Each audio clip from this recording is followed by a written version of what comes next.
असदुद्दीन ओवैसी अपनी पार्टी के सियासी विस्तार के लिए ऑल इंडिया प्लान का होमवर्क पूरा कर चुके हैं और अब ग्राउंड पर सियासी एक्शन के लिए उनकी सेना हुंकार भर रही है।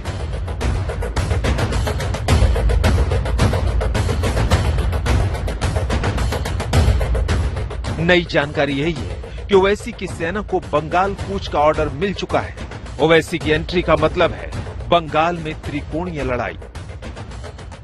क्या मुस्लिम फैक्टर की वजह से ममता राज में ओवैसी को रैली करने की परमिशन नहीं मिली?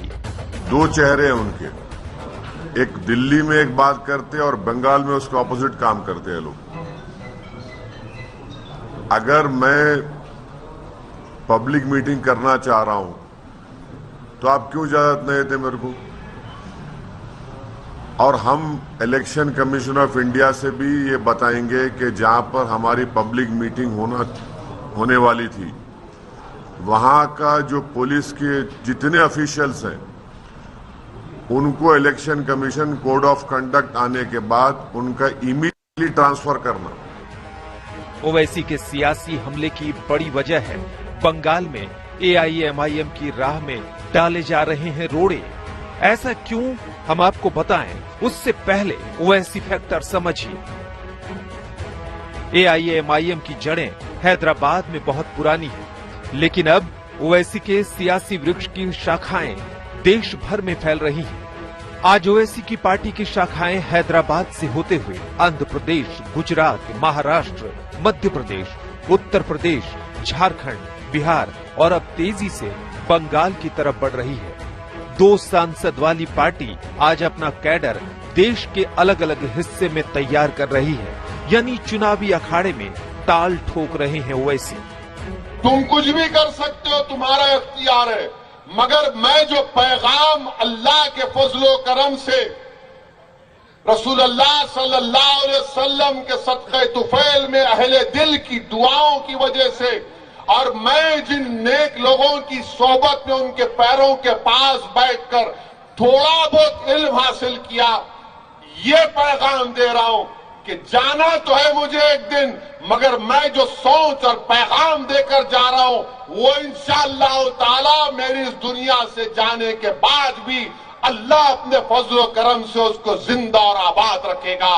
वो पैगाम मेरा नहीं है, वो पैगाम यह है कि गोधरा की सरजमीन पर आपकी लीडरशिप पैदा हो, गोधरा की सरजमीन पर हमारी बहनें लीडर बने, गोधरा की सरजमीन पर हमारे बच्चे लीडर बने जो 2.5 साल का ड्रामा नहीं करेंगे बल्कि बातिल ताकतों की आंख में आंख डालकर गोधरा के हक के लिए लड़ेंगे, जो गुजरात के मजलूमों की आवाम के लिए हक के लिए लड़ेंगे।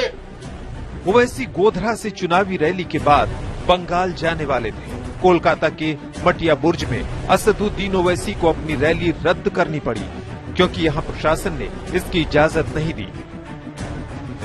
आज ममता सरकार पर ओवैसी इन 4 तस्वीरों को हथियार बनाकर हमला कर रहे हैं। पहली तस्वीर बंगाल में प्रधानमंत्री नरेंद्र मोदी की रैली, दूसरी तस्वीर बंगाल में ममता बनर्जी की रैलियां, तीसरी तस्वीर बंगाल में JP नड्डा की रैलियां, चौथी तस्वीर बंगाल में अमित शाह की सभाएं। नरेंद्र मोदी की सभा हो सकती है, अमित शाह की सभा हो सकती है, नड्डा की सभा हो सकती है, कांग्रेस की हो सकती है, CPM की हो सकती है, दूसरे फॉरवर्ड ब्लॉक के पार्टीज की हो सकती है, TMC हम क्यों नहीं कर सकते?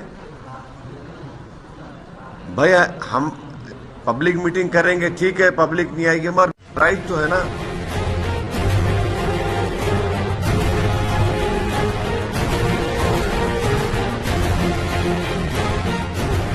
बंगाल में सियासी जमीन तैयार करने के लिए ओवैसी बीते 1 साल से मेहनत करते आ रहे हैं और उन्होंने मालदा, मुर्शिदाबाद और उत्तरी बंगाल के उत्तरी और दक्षिण दिनाजपुर जिलों में पार्टी का जनाधार तैयार कर लिया है। ये वही जिले हैं जहां बीजेपी ने 2019 में 7 लोकसभा सीटों में से 3 सीटें जीत ली थी। ऐसे में ओवैसी की बंगाल में एंट्री से सीधा असर ममता के वोट बैंक पर पड़ेगा, जबकि 1 दशक से इन वोटों पर TMC का एक मुश्त कब्जा रहा है।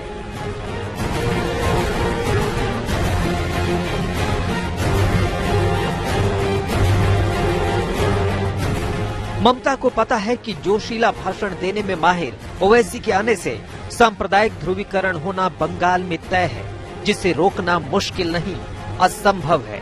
ओवैसी की सियासी लाइन भी एकदम क्लियर है। मुस्लिम माइनॉरिटी में, खास तौर से यूथ में एक चर्निंग है, एक डिजायर है कि हमारा पॉलिटिकल रेलेवेंस हो, हमारी एक पॉलिटिकल लीडरशिप बने, जो हमारे डेमोक्रेसी के लिए बहुत अच्छा है। हमारी डेमोक्रेसी मजबूत होगी अगर यूथ आकर डेमोक्रेसी में पार्टिसिपेट करेगा तो उसके लिए बहुत अच्छा होगा। ये अनफॉर्चुनेट है कि टीएमसी गवर्नमेंट हमारे को परमिशन नहीं दे रही है, बड़ा अनफॉर्चुनेट है ये। 2019 में हासिल टीएमसी के 43.3% वोट शेयर में से मुस्लिम का हिस्सा 23.3% रहा था। बंगाल की आबादी में अल्पसंख्यकों का हिस्सा करीब 30% है। ओवैसी जानते हैं कि बंगाल में उनकी पार्टी के लिए खाद पानी सब मौजूद है,